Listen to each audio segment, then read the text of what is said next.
program are solely those of the participants and do not necessarily reflect the views of the Nevis Broadcasting Company Limited or its advertisers.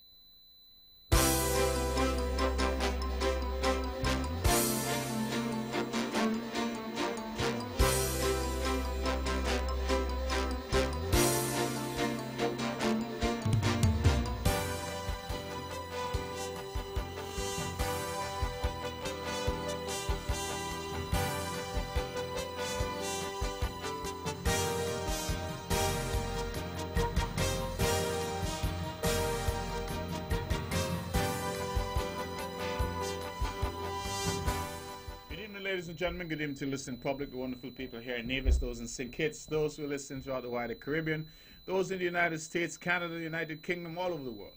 Wherever you may be, good evening to you. This is Mark Brantley with another edition of On the Mark, Straight Talk Across the Narrows.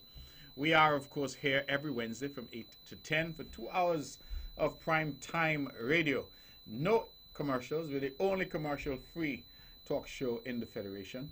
And we do this because of the kindness and generosity over this past nearly 12 years now of Daniel Brantley, the law firm that I'm privileged to be a part of, or have been a part of. I'm, of course, now on sabbatical until the people send me back to do the legal business. But for now, I am in the political business, and that is where I am, service of a different kind.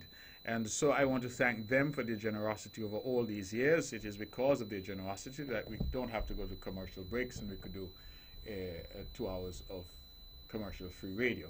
I want to thank, of course, all of those who continue to contribute to this show. I want to thank Bond Radio, who gave me a beautiful gift last week, a nice plaque in recognition of the efforts that we've made here over the years. And I certainly want to thank you, the public, because you're the ones who continue to make this show relevant with your listenership and your calls. I want to, as always, say a shout out to so many out there who are listening. I've just only this afternoon returned from overseas, and I want to thank those of you in the diaspora who continue to contribute in such a tangible way to the life and times of our beautiful island of Nevis. Ursula, if you're listening, I always say good night to you. I trust and hope that all is well. Of course, my family, not friends now, but family and church ground, the Lawyers, Pretty, the whole clan, I want to say good evening to them as well. The Walwins on the hill in Brown Hill, good evening to you. I know you all are going through a lot with family members who are ill, but certainly you have our prayers. For all of those who might be hospitalized, all of those who might have lost loved ones, we're sending our condolences, we're sending our prayers, and we're praying for the very best for all of us. Better Nevis, that is what we are all hoping for. I'm looking forward tonight to have a good show. I'm hoping that the callers are lined up and ready to go when we say go. And but before we get there, we do have a guest, and he has come with some very important information. I'll allow him to introduce himself and to tell you why he's here and hand the show over to him. So, welcome to On the Mark. It's my privilege to be here, Honorable. Yes, I am Mr. Jack Goomba from the Nevis Disaster Management Department office. And today marks a very unique day on our calendar as we had all the primary schools in Nevis showcasing a particular hazard that was assigned to them during the Disaster Awareness Day. The root of this campaign stemmed from the United Nations campaign plan known as IDDR. And the IDDR is International Disaster Risk Reduction. What happens, I'm going to give a little background on it. The United Nations General Assembly has designated 13th October as the date to celebrate International Day for Disaster Reduction, to promote a global culture of disaster reduction, including prevention, mitigation, and preparedness.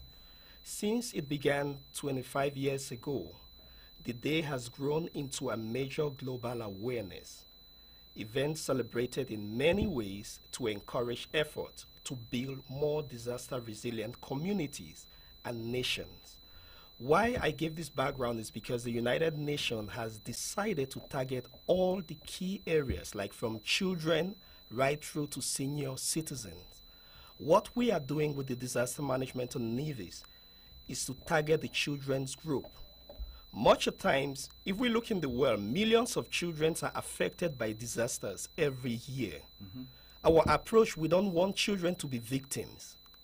We want them to become active contributors to disaster risk reduction by them knowing what to do before, during, and after. So the method we would have used is to assign every primary school with a particular hazard to gain ownership in. So for us to go tell them what to do, how to disseminate the message, we rather empower them to become the messengers. And the idea of them becoming the messengers is that they will eventually become the message. That becomes a pattern of transforming their lives with principles of safety as they grow. In the long run, if the culture of safety can saturate our federation, then we are sure of the fact that there will be a huge reduction in disasters outcome. So that is the main approach we're using. Today, it was really colorful to have seen all the schools in town. You found Charlestown talking on earthquake. You found EPPS talking on tsunami. Ivor Walters on hurricane, and St. Thomas on flood. They even went beyond our imagination on how they brought out the concept. More than a professor, I wish you were there to have witnessed it. Well, that's. I mean, I like the approach with the children because, like you say, the children can then, even the Bible speaks about a child leading them, so the children can then educate the parents, educate the community. I think when we look around the world and we see what is happening globally in terms of disasters, we know that disaster management is critical and disaster risk reduction is critical. And it starts with being educated. I saw something from Indonesia, who just had a tsunami, of course, that caused tremendous carnage. And this lady said, one of the villagers, that when she felt the earthquake, she knew that she had to run to higher ground. So that comes from education. So because she knew this, she was saved, because immediately she felt the earthquake, she grabbed her children and she ran to the hills, to higher ground. So because of that, when the tsunami came, she was not swept up in it. So I think that all of these are examples of what we need to do, and I'm very pleased. I think that Nevis, for the first time in our history, has a sustained effort that is underway to ensure that all of our people are educated. We're making some efforts here. We now have tsunami warnings. We have the education. We have the flood, the equipment now that can detect floods and flooding. That and we've learned from our mistakes, I think, and are moving forward. So, I mean, certainly the work that you all have been doing at disaster preparedness has to be commended. I want to commend you and the team over there. I think it's important work, and it's like I like to laugh. I was trained as a lawyer. People always say we don't like lawyers. I said yes, until you need one. That is true. And similarly, I think people look sometimes at disaster management and say, oh, these guys, But then, of course, when disaster strikes, we need disaster management. So, Jack, I want to congratulate you and the team, and encourage you to continue to educate our people, to work with our people, and I really, really like this approach of working with the children. Thank you. So I apologize I wasn't there today, but as I said, I was probably in the air. I was traveling home, and I got home this afternoon, but figured that it was important that I be on the show tonight to engage with the public, as I like to do every week once I'm available. And really, it's been a pleasure having you here and sharing this information. And the show is available to you and your team. If you need to come back, just let us know. Okay, we're going to do that. Thank you. Okay. All right. Good. Thank you very much. And this is Mr. Jack Ngumba. Is that the way it's pronounced? Ngumba. Okay. A difficult name, not a simple name like Mark Brantley. So I want to thank you, sir, and continue with the good work. Okay. All right, ladies and gentlemen, you're listening to On the Mark. We just had Jack there from Disaster Management for a very brief period, just to tell us what they've been doing and the work that is ongoing with the students and the school-age children in particular.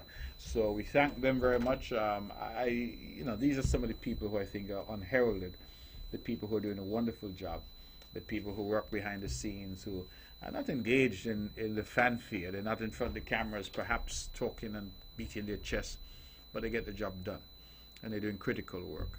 And we ought not ever to tire in doing what is right and doing good work in service of others. That ultimately is the very best approach that one can hope for. Ladies and gentlemen, you listen to On the Mark. I'm your host, Mark Brantley. I just wanted to announce that the Deputy Premier, Honorable Alexis Jeffers, who was not deputizing, he was acting as Premier in my absence, that he has journeyed to Kenya in Africa for very important meetings. We want to wish him well on a long journey. He sent me back a note tonight that warmed my heart. He said that the journey was long, but his entry into Kenya was seamless because, of course, through our efforts, there's no longer any need to get a visa to go to Kenya.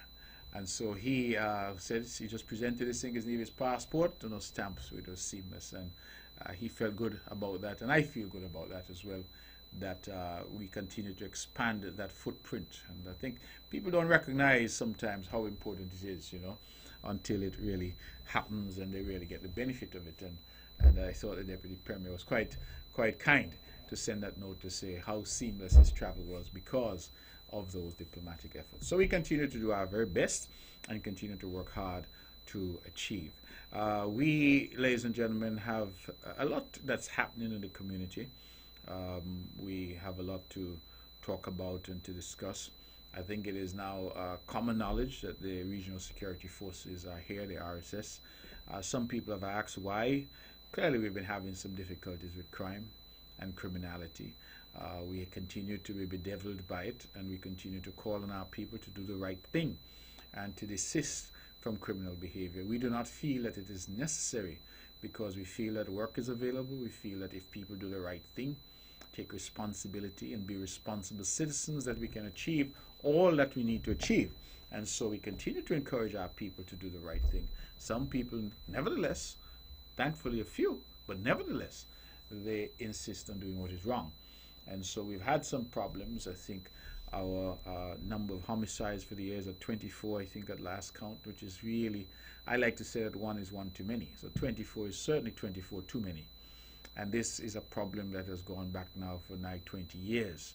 And so we need to deal with this. We're losing too many of our young people to senseless violence. And we need to do more, we need to do better. Right here in Nevis, I'm told, in Bath Village, the middle heart of my constituency. And I want to appeal to the youngsters in Bath. Bath used to be a place where police were every night. Shootings and confusion in Bath.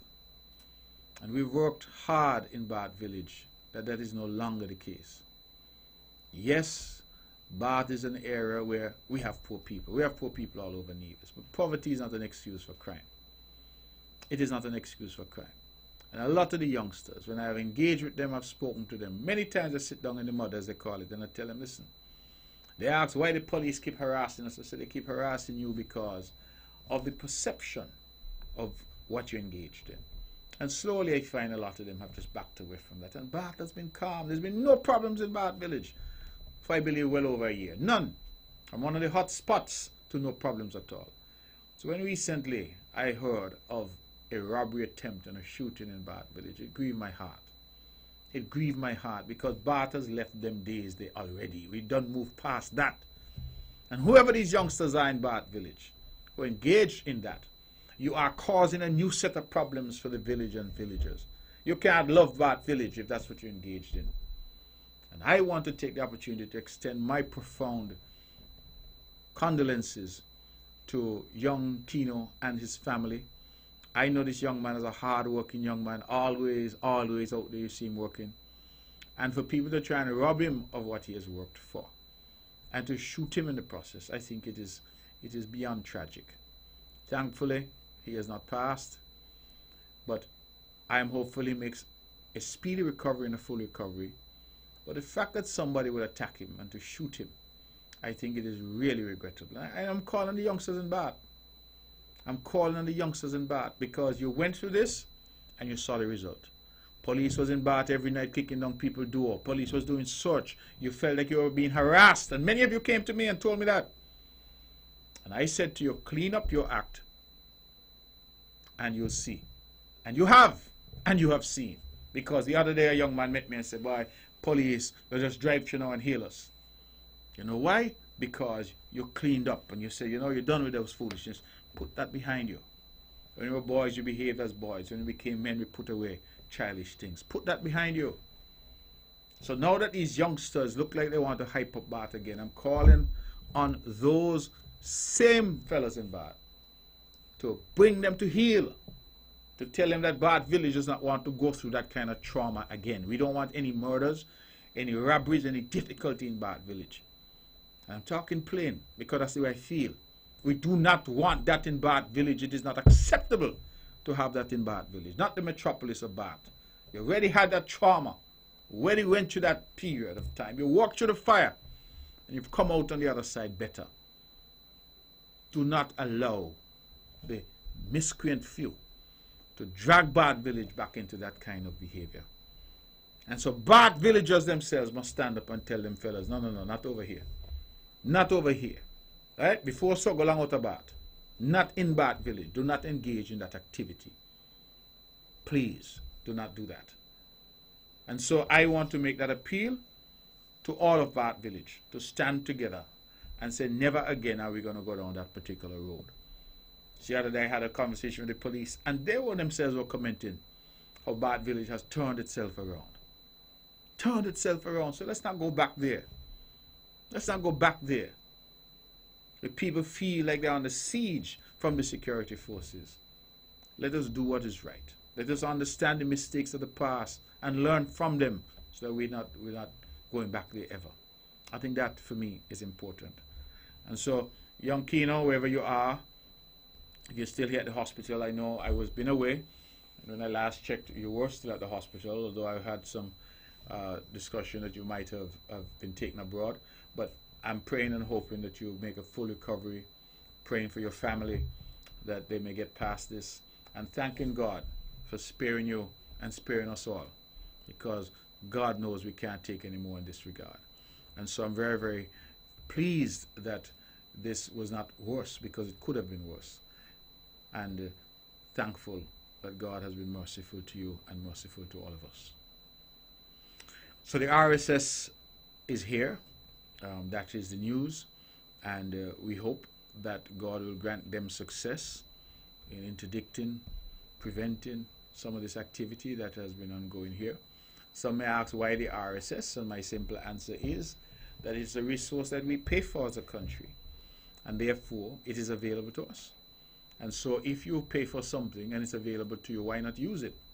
And so I agree wholeheartedly, and my sense is that we ought to continue to engage, not only with the RSS, but with whoever else we can get to engage with.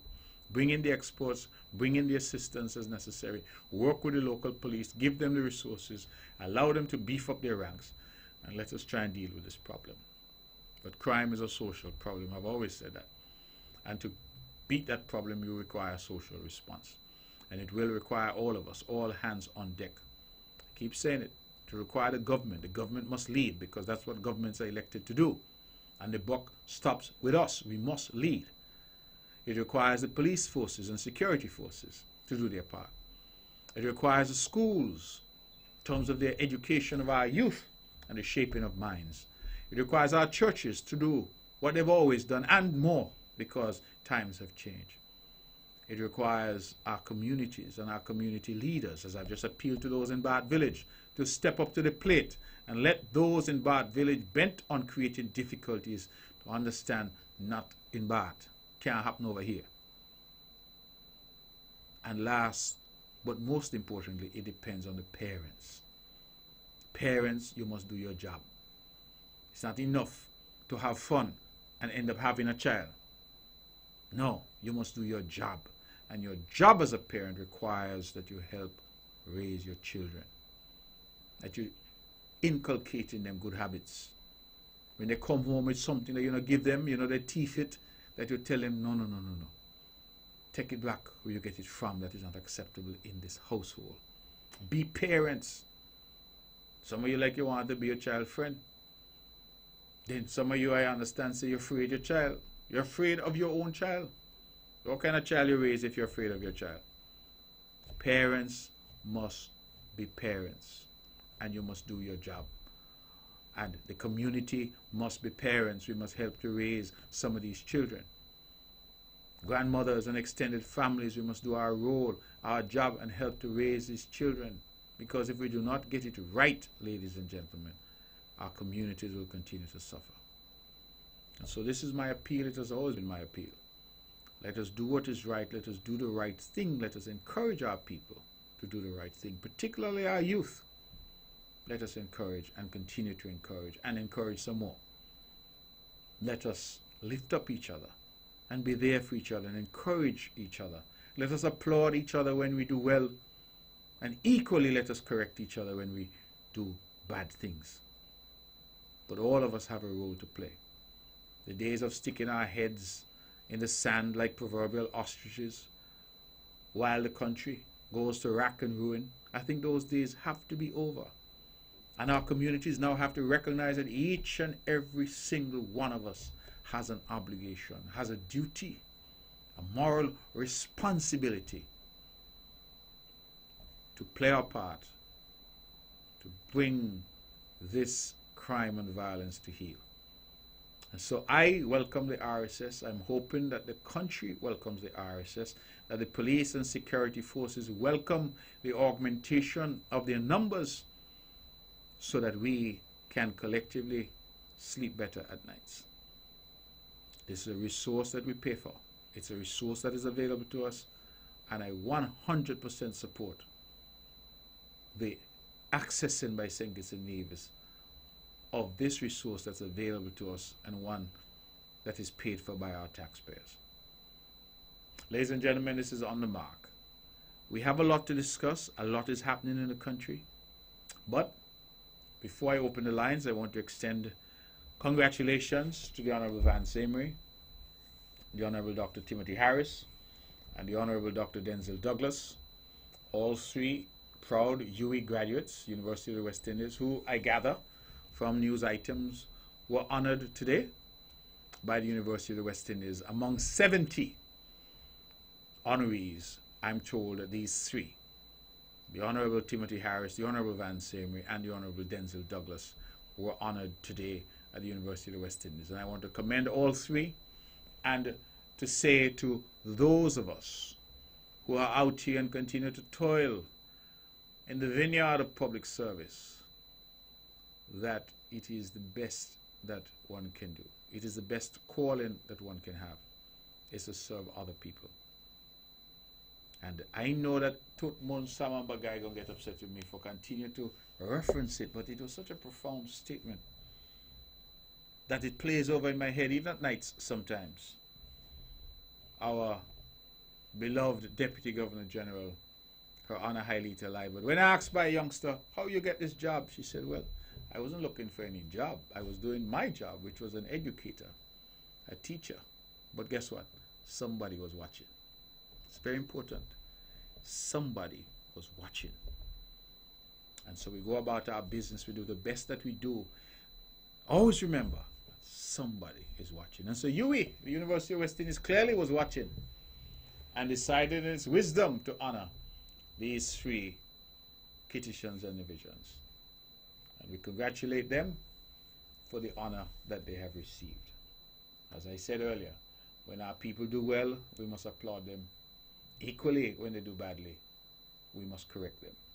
And so here are three gentlemen who, in the opinion of the University of the West Indies, have done well, and we commend them. Ladies and gentlemen, this is On the Mark. I'm your host, Mark Brantley, and we're going to open the lines and take your calls. We're going to do so now because the expectation is that callers may have a lot to talk about, and we want to give them some time. It is 25 past the hour of 8 o'clock, and we're taking your calls on 869-469-1616 and 869-469-1700. Let's go to the phones. We hear that callers are lined up already. We've missed that one. Let's try this one. Good evening. You're On the Mark. Hello. This is Brother Mark. Good evening to you. Hi, brother. Yes, good evening. I'm hearing you. Okay. Brother, how is everything? Well, most things are good. How are things with you? Well, brother, my heart is just bleeding, beloved. Just bleeding, man. You know, because, brother, with all the great things that is happening in the Federation, man, economically and otherwise, brother, this bloodbath, this madness, man, 24th, is about 24 homicides for the year, beloved. But we've been going through this thing too long, from since in the 90s up to now, beloved brother. You want to tell me the population less than 60,000 people? Why? Why, beloved? We must come together as a people, civilians, the military, all of us, and the home front and those in the diaspora, beloved brother. Brother, and these hardened criminals, these wicked people, we must flush them out, beloved brother. We must flush them out and bring them to justice. And the misguided youths among them, we must change their minds also, brother, before they come hardened criminals. Beloved, we must do that, man. Up to this evening, a cousin of mine was speaking, brother. And if you hear, he's a little older than me, about 2 years older than I am, beloved. And I could hear it in his voice, man. Just the sentiment I've been hearing from our people, both on the home front and abroad, beloved. When this madness, this bloodbath going to come to an end, beloved brother. Brother, I am saying we must use, and let me say this, with no water in my mouth, beloved brother. We must be brutal and uncompromising, brother Bradley. When it comes to that, I'm not saying trampling on people's human rights, beloved, but we must be brutal, man. We let these people get away with murder, beloved brother. We cannot afford to live like that, beloved. I mean, I'm not living there, but that's beside the point. That's my country of birth, beloved brother. I love that place. I love my people. And what affect my people in St. Kitts Nevis, brother, you affect me here in New York. And I know others too, brother. The vast majority of us. Beloved brother, we must be brutal with those people, man. And flush them out. Go where they are. And, brother, we must make them surrender. Bring their weapons. Brother, I am saying too, with St. Kitts Nevis and the manufacturers arms, guns and ammunition, we must make sure those guns and ammunition, whosoever is bringing them in, brother, we must stop them before they enter St. Kitts Nevis, beloved brother. We must do that, brother, and we must some severe. I don't believe in the death penalty. Don't care if he does the crime, but that's for another thing. We call reason with that for another time. But they must have the stiffest penalty, stiffest punishment, beloved brother. And everybody who involved in this criminality, beloved brother, we must bring them to justice. And we must bring them to justice now, beloved brother. It's a shame, beloved man. They're killing too many of our people. Beloved brother, too many of our young people are dying, chopping like flies, and it's like people on the home front is getting accustomed to this madness, man. It look like when the next homicide, it just like, okay, man, the next one die, brother. We are not that type of people, man. We are people who love life. Who love life and have respect for life and care for life, beloved brother. Brother, we must do that, and we must do that now, beloved. Before our country go down into ruins, beloved, we cannot afford to allow that to happen. You want to tell me centuries of enslavement, our ancestors fought, and some elders who are still around fought to bring us up to this day, beloved brother, and we're going to disrespect all of that, don't honor that, beloved brother. There are better people than that, beloved. We must do the right things and must do the right thing now. But I know they are criminals, they're going to sleep because the SS is there. But brother, we must. It can't be not 2 weeks, not 2 months, not 6 months, brother. We must be on the back until all of them surrender. I know we can't eliminate, right? But brother, we must bring it to less than 1%, beloved brother. We must do that, brother. I know someone else want to speak. So, brother, you have a blessed evening. You and the entire Federation, Pan-Africanism and Perish. One love, beloved. Okay, thank you very much. Let's go back to the phones. Good evening, you're on the mark. Okay, we've lost that caller. We're calling you, asking you please to call back. 869-469-1616. 869-469-1700. Those are the numbers to call if you certainly would want to be a part of the show. So let's go straight back to the phones and take your call. Good evening, you're on the mark. Good evening, Miss Sheriff. Good evening to you, my dear. Good evening, Premier. Good evening. Romans 11, verse 6. And if by grace, then is it no more of works. Otherwise, grace is no more grace. But if it be of works, then is it no more grace. Otherwise, work is no more work. Speedy recovery is going out to my loving cousin over there in Canada, and I'm saying hi to my nephew. May God bless you all. Sympathy is going out to the Bartlett family at Cuddick Road on the passing of their mother, baby Bartlett. Amo, congratulations. You have done good. You have done well, and have a good evening. Good night, my people. Thank you very much, my dear. And I could always count on you to extend condolences to those who are suffering, and congratulations. And that's what I think we need to do more of as a society, to commend those who are worthy of commendation, to commiserate with those who are suffering, and certainly to correct those who are in need of correction. And so I believe that all of those are important things.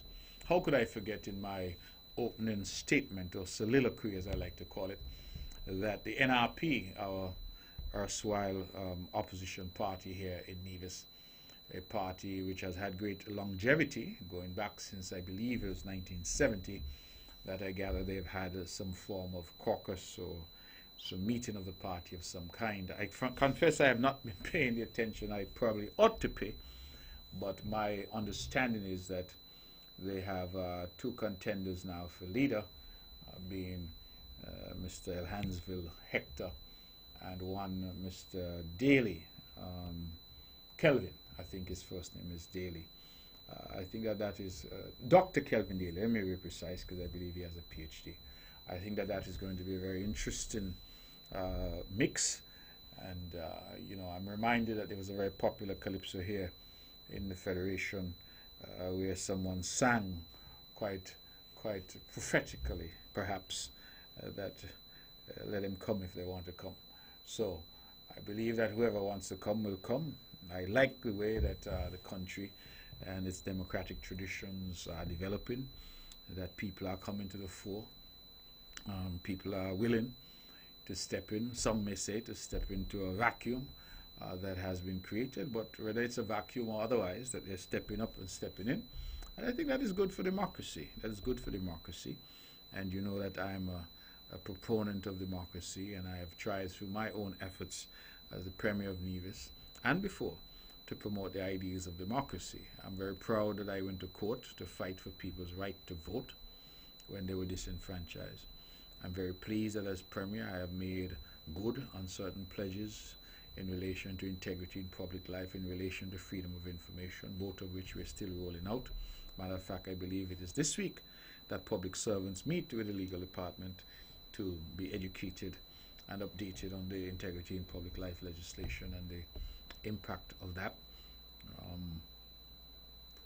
Fully staffed and fully functional office now exists for the opposition. Never before in our history has that happened. And I think that little Nevis in many respects is leading the way and demonstrating how we ought to practice democracy. And so these people emerging, some who have been there already, others who say they're coming, well, let them come if they want to come. That is the reality of the situation. And we look forward to see who emerges. Someone called me the other day, asked me if I had a preference. I said, you know, Abba really no better than Saba. So it's a matter for them to see who they come with, and whoever they come with, we will have to deal with accordingly. I am not going to get into that because I've been very clear that I'm now in governance mode. But a very wise man, a good friend of mine, always says that I am the campaigner in chief. So the public should also understand that when the time comes, and it will come, we will go back to the communities, to the highways and byways, and we will do what we need to do in terms of engaging our people. Right now, what I'm engaged with is building a record. That is what is of interest to me right now. Setting that record, working, doing the work, ensuring that we're building something bigger than ourselves. Because as the playwright, I think, expresses it, we all are but players on the stage of life. We make our entrance and we will make our exit.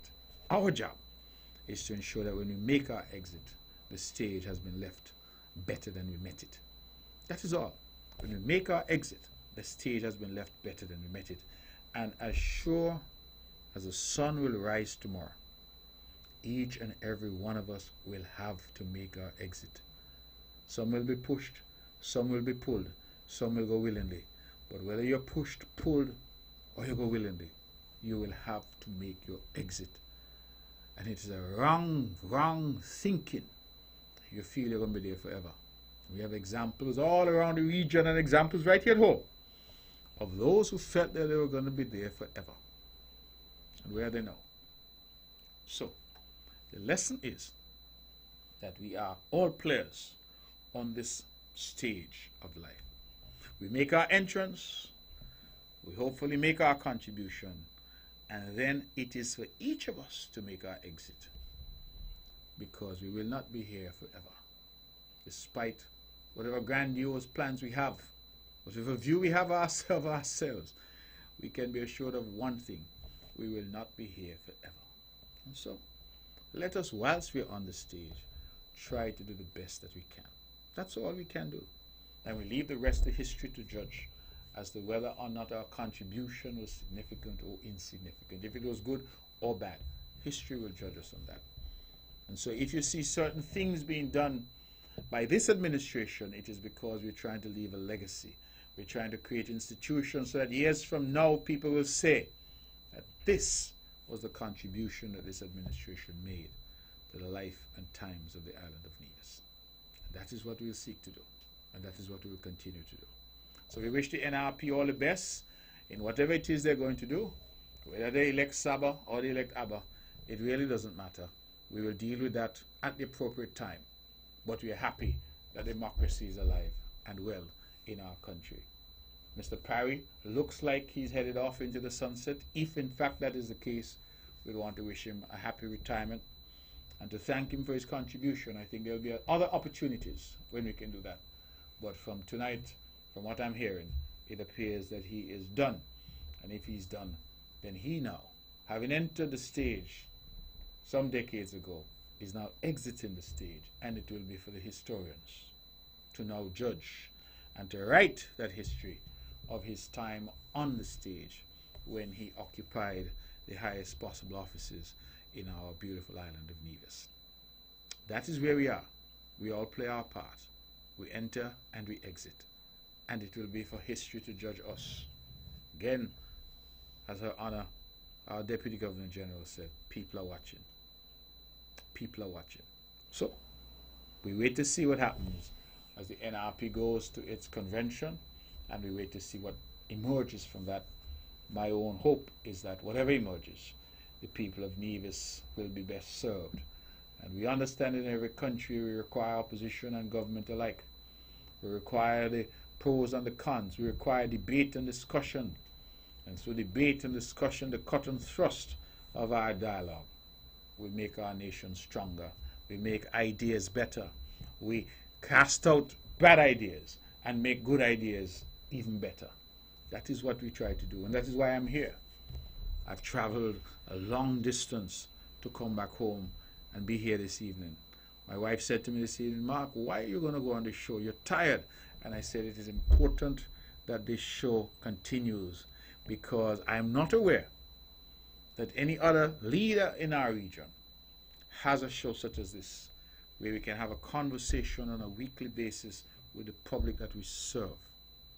and that people can pick up their phone, whether they're in Georgia, whether they're in Tennessee, whether they're in New York City or Toronto, wherever they are, they can pick up their phone. They can call from Rollins Mountain or the lowlands of Low Street and say, I have a problem, I have a concern, I don't like this policy, I think you can make that better. This is democracy at work. This conversation that we have each week, it is democracy at work, and you may like me or dislike me. You may like my views or dislike my views. It really matters little, because the purpose here is not for the likes, but for the love of the debate and the discussion and the advancement of freedom of speech and expression in our country. That is what is important. And so every time that phone rings, we have an opportunity to engage with a member of the public whom we serve. And that is why I'm here tonight, and that is why once God gives me strength, I'll be here to continue that important discussion with the people of our country. Let's go back to the phones and take some calls. Good evening, you're on the mark. Yes, good evening, Mark. Good evening. Keep your voice up, I can't hear you so good. Good evening. Yes, now I hear you. How you do? Yeah, good. I'm bigging up my husband, Honorable Noel in Douglas, too. And you want Try and Vance Amory. And problem, when you go on the buses, them, right? These people on the buses feel like they're doing a taxi. And they ain't want to dress up. You see, you approach the bus, they're supposed to dress up because they know they ain't hire the bus. So there's a lot of problem with them. But the buses don't have conductors nowadays? No. Oh, they stop with that? Yeah, they're watching you in your face. You stop the bus, room in the bus, but they're watching you. They don't want to dress up. And in the street, in a row. Yeah, that's not good. And the problem now, crime start in homes, right? And when we go on the workplace, crime start there too, because they want to think there's the buses and the work, how they don't operate at work. And in the home, when we talk to the children, sometimes they give us a little back chat, but you know, we make sure you don't say that again. But some of them, they just spray their children them. Yes. And you and Ty have a blessed evening, and my husband, Honorable Douglas, and bigging up Amaral and Edric Stanley. Well, you know all them good Nevis people there. Them are my cousin them. Your cousin? Okay. My father is Stanley and Mona Wallowing. All them are my people there. Okay. My father in church grown. Good. All right, my dear. Have a good evening. Okay. You too. All right. And I'm happy you mentioned my darling Amaral. Amaral, good night to you. All right. All right, Amaral, good night to you. I know you haven't been keeping too well, but certainly I want to wish you good night. And how could I forget to wish my darling Shirley Glasgow about happy birthday. Shirley, I missed the birthday, but you know, you and I are going to have a little drink to celebrate your birthday. I'm so happy that you're finally 21. After all these years, you're finally 21. I told somebody the other day they look 17, and they said they're celebrating their 17th birthday for the 4th time. I said, my goodness gracious, the 4th time, you know, the 17 4 times. But Shirley, I mean, I love Shirley like oh my goodness, you know, especially now my mom is gone. Several people have taken her place. And Shirley, I want to wish you all the very best. Should have said it at the top of the show, but I wish you a happy birthday. And I hope that Sonia and everybody over there celebrated with you, all in Bath Village, Mrs. Dick and of course, you know, my good friend Mrs. Myers and the whole team. I hope they treated you royally, and I want to wish you a happy birthday and come look for you soon. Definitely we have to have a little drink together to celebrate your 21st birthday. Shirley Glasgow, happy birthday, darling. All right, we're taking your calls. It's 9:15. We have an hour and a little bit to go. So if there are those of you out there who want to engage on any topic, of course, you're free to call in and to express your views. It is important that we do so in order for us to learn from each other, hear from each other, learn from each other, discuss with each other. But I always feel that people who are talking to each other are better off. We had some reports of a customs officer, we are told, in St. Kitts, Mr. Natter. I don't know who the young man is, but I gather that he's somebody who has some political ambitions, And today, I gather, as I got back, I read the news that he had been charged, or been arrested, let me not say charged, by the police in relation to some gun issue. I'm not sure what the details are, but certainly from what I read, it appears that the suggestion is that he had not licensed his firearm. That, of course, is a serious matter, and it will be for the police to resolve that. But I've been hearing this name and connection with politics, and certainly in St. Kitts you have the Labour Party who is agitating, of course. They want to get back into government after 20 years, and whilst one can't blame them if they think they have a vision, I've always asked the question, Mr. Douglas, Dr. Douglas, let me address him properly, the Right Honourable Dr. Denzil Douglas, having served as Prime Minister for 20 years, the question I always ask is, what does he now bring to the table? And it's not that I'm trying to get overly partisan tonight. Everybody knows that we have never been on the same side, Dr. Douglas and I, politically. I have tremendous respect, however, for him, as I do for everyone else. But I've always wondered, after 20 years as Prime Minister, what is it that you still have in you to contribute to the country? What is it that you feel that you have not done that is yet to do or to be done? Why, after 20 years, have you simply not, as the playwright said, exited the stage? And so you've gathered around you a group of youngsters. I'm told this youngster Nata might be one. We hear names like a Dr. Drew. We hear other names, of course, young Conris, who's in the parliament. You have a group of youngsters around you, an appearance of vibrancy because of their youth, but they're led by the same old leader, a man who has been Prime Minister for 20 long years, who was defeated and now seeks to come back. And so one asks the question, why? It is, for me, a matter of much bewilderment as to why it is that some are so addicted to this sense of power that they can't just walk away, having made their contribution, and leave it to history to judge their contribution. All of us are bundles of contradiction. All of us have done good things and bad things in our lifetime. That is why in the Bible, you recall, when they had this woman and said they would stone her to death, no less a man, I believe, and Jesus himself said, "He who is without sin cast the first stone." And sheepishly, each and every one had to put away the stone and walk away, because all of us have sinned and fallen short of the glory of the Lord. But it is for history to judge us, and all of us will be weighed. That scale, the balance, the good and the bad. But why do we keep coming back? If there's anybody out there who could tell me what the Honourable Denzil Douglas has not done in 20 years that he now feels at his age he can do as Prime Minister of this country, then certainly let me know.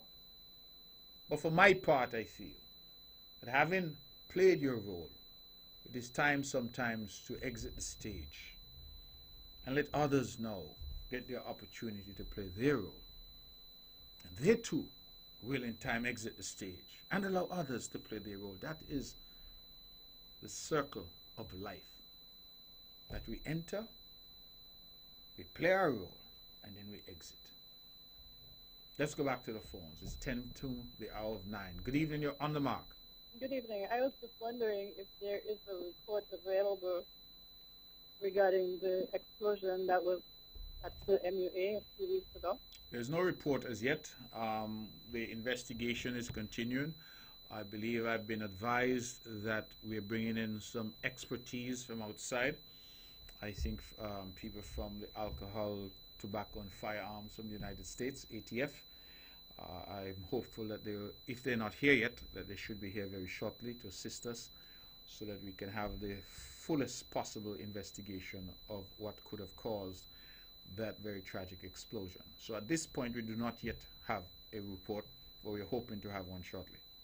Thank you. Okay, you're welcome. And as you mentioned that MUA matter, I just want to ask Nivisions to, of course, continue to pray for these two students who we're told were very badly burnt, badly injured.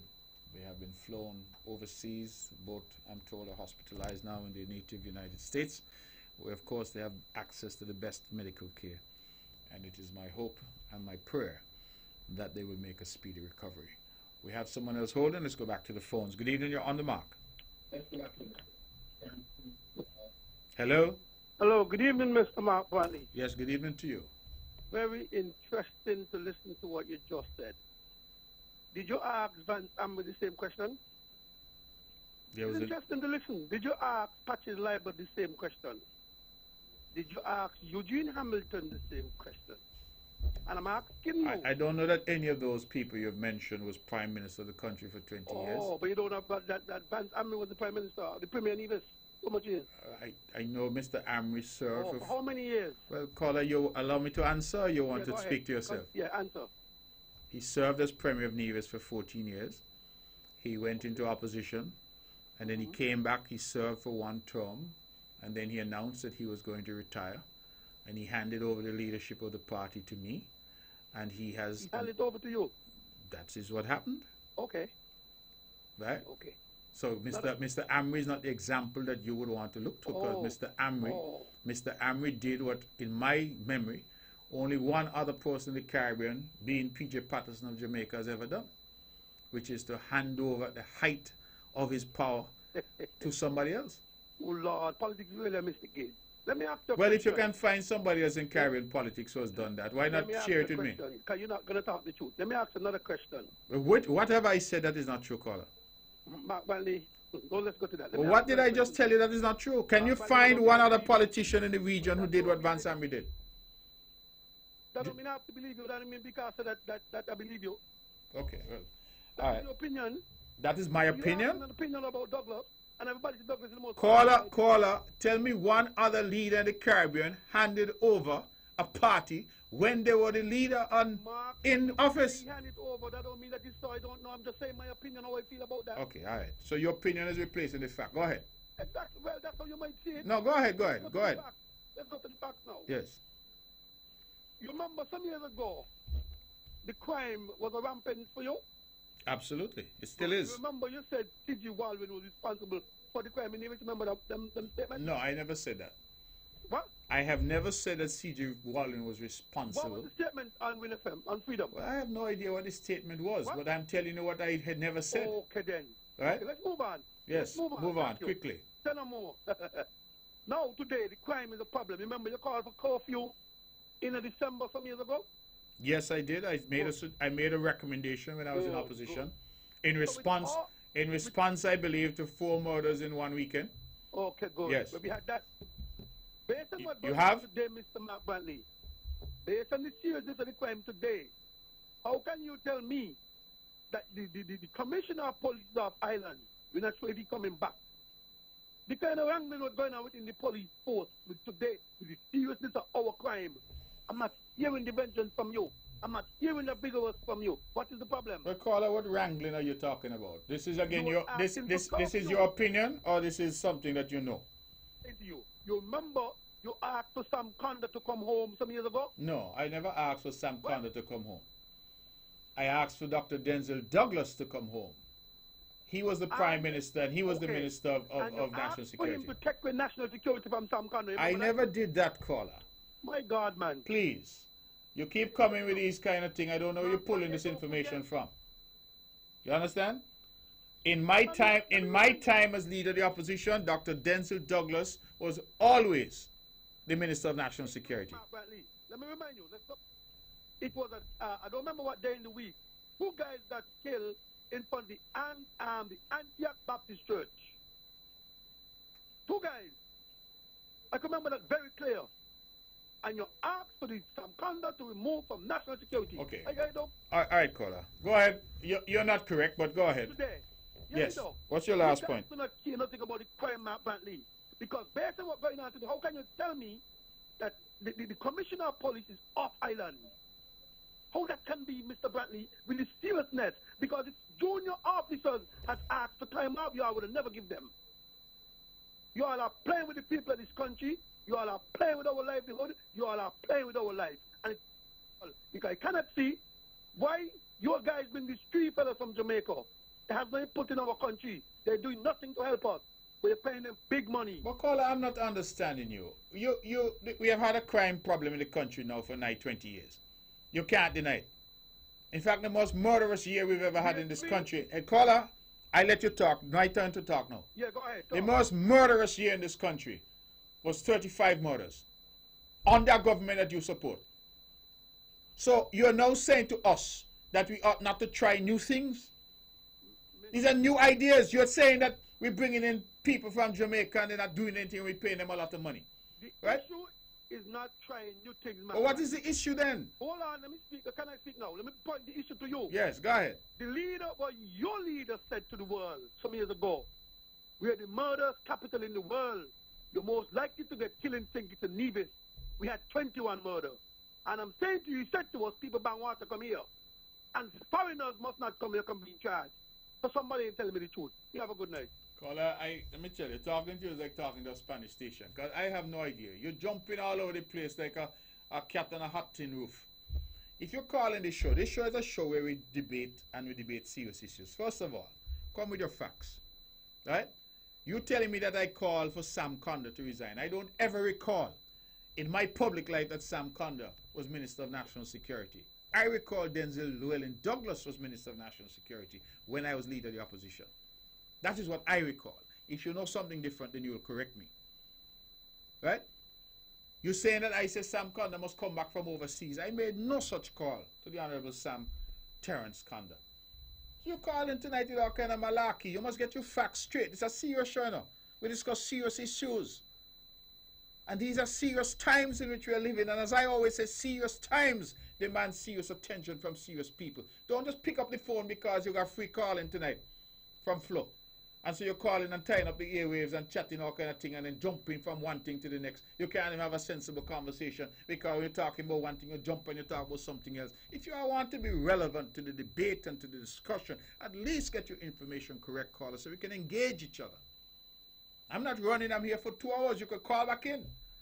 But get your facts straight so that we could have a sensible discussion so that when you hang up and the conversation is over, the little boy or girl who listening in Molyneux or in St. Peter's or in Brownhill or Cotton Ground says, you know what, I'm a little better off because of the discussion. That is what we're trying to do. I'm a little better off because of the discussion and the debate that I just heard. But not jump all over the place, man. Huh? Hot tin roof. No. Get your situation together. Think about it. And don't bother waste the minutes because they're free. Call in and have a sensible debate and a discussion. Okay? Let's go back to the phones. Good evening, you're on the mark. You're on the mark. You're on the mark. Go ahead. Good night to the honorable. Yes, brother. Talk to me. What's going on? Yes, Mark. Good night. Yeah, man. You see, Mark, these frustrated losers, every day they come in, beating the chest, saying one thing. You all there, you are trying to fight the crime. I do know the problem. But the problem is very huge. We got a unity government, and the people them welcome it, and you all is trying your all best. Now, Brother Mark, any leader in any part of the world, so for 20 years in government, and lose, and still want to be in opposition leader, and want to get back in government, Mark, we got to fight. We got to ask ourselves a question. And the crime ain't just start. The crime start under him, the leadership. So I just want to know where these people come say all the time. Support the try to halt and come together and let me talk to the young men and women who out there who doing these mysterious things, Mark. They come in and saying all kind of negative things. But Mark, let me tell you something. They ain't care about no country. They love no country. No study them.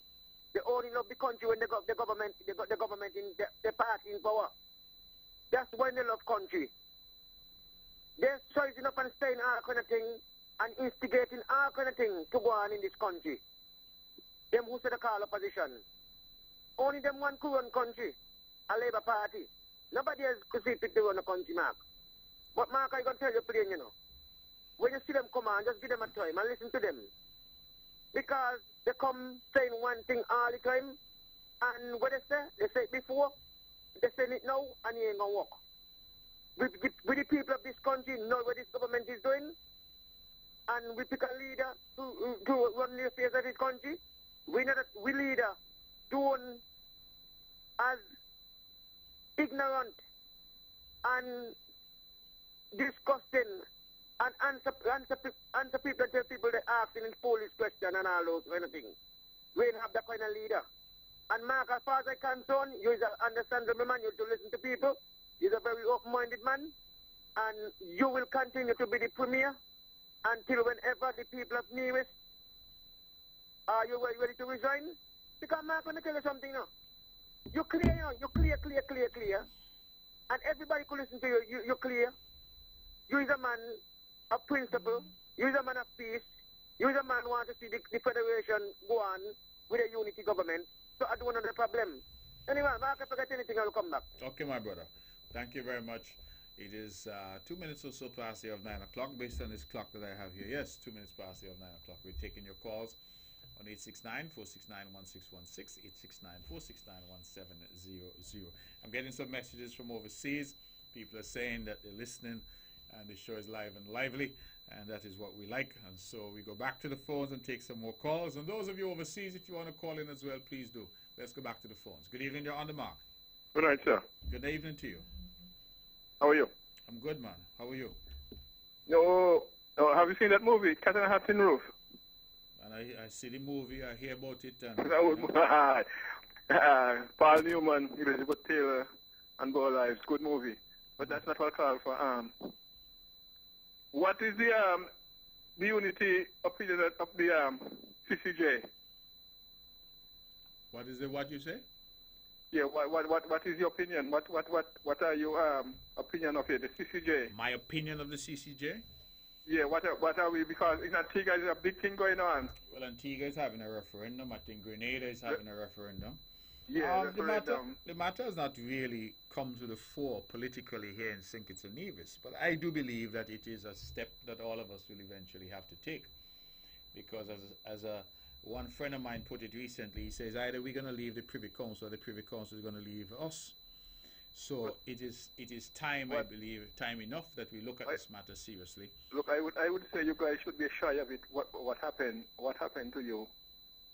I mean, everybody knows what happened.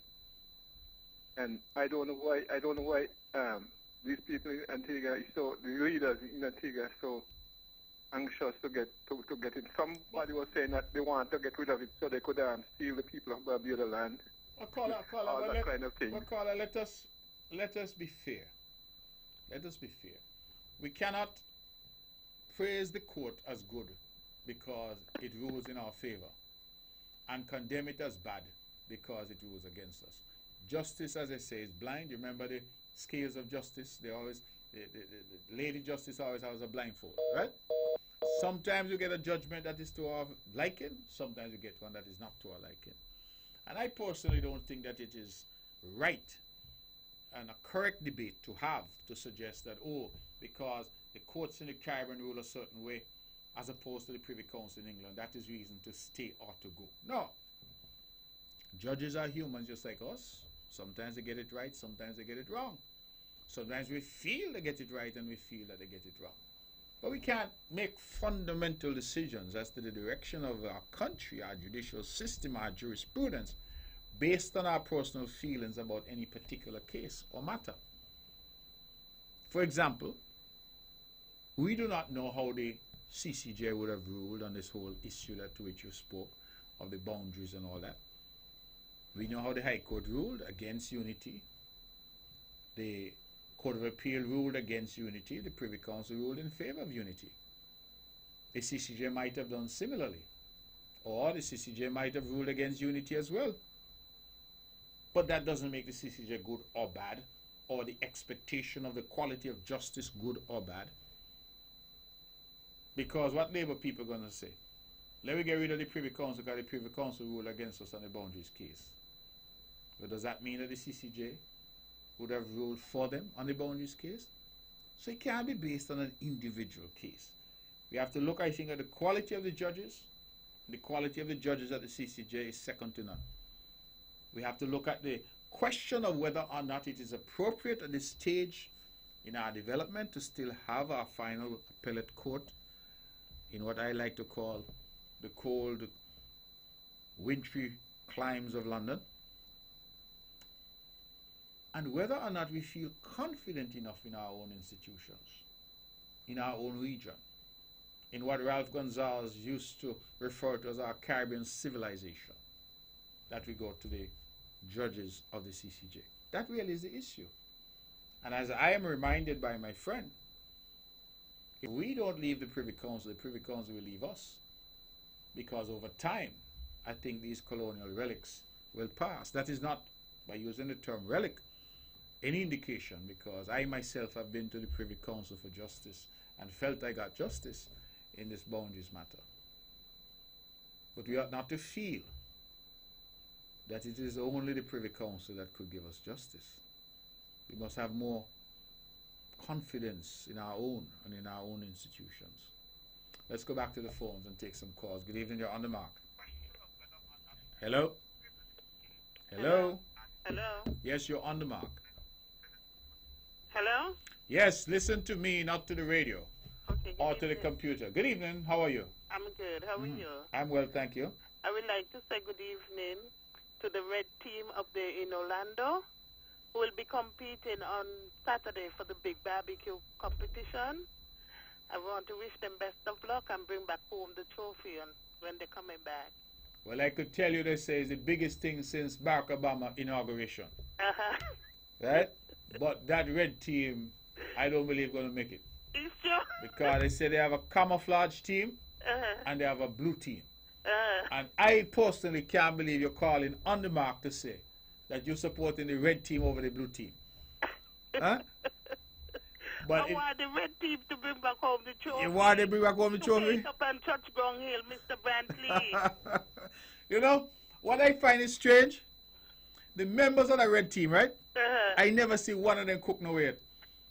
Because any cooking in Churchground is Courtly, the man they call Babel, who'd be on the grill. But what about Devon? Devon and with grill. Devon is a man that work on asphalt.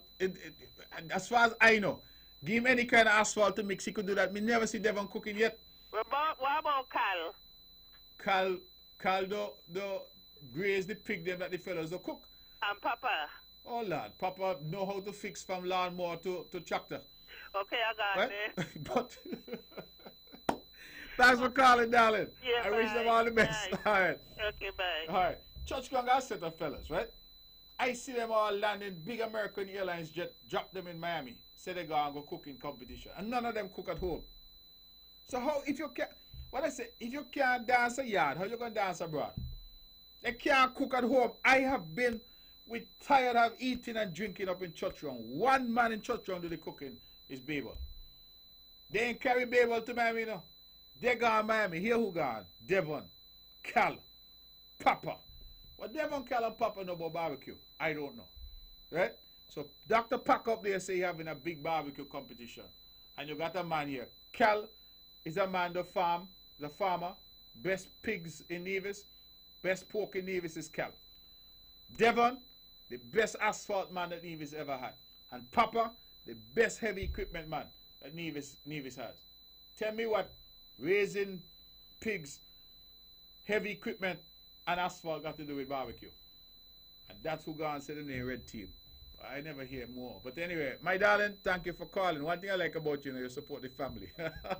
I love that. Let's go back to the phones and take some calls. Okay. Pax, if you're listening, call in. We want to hear about this barbecue thing because that's what everybody on here talking about. Like you have something up there bigger than Culturama. Right? We want to hear about it. Let's go to the phones. Good evening. Good evening, Mr. Brantley. Yes, good evening to you. Yeah.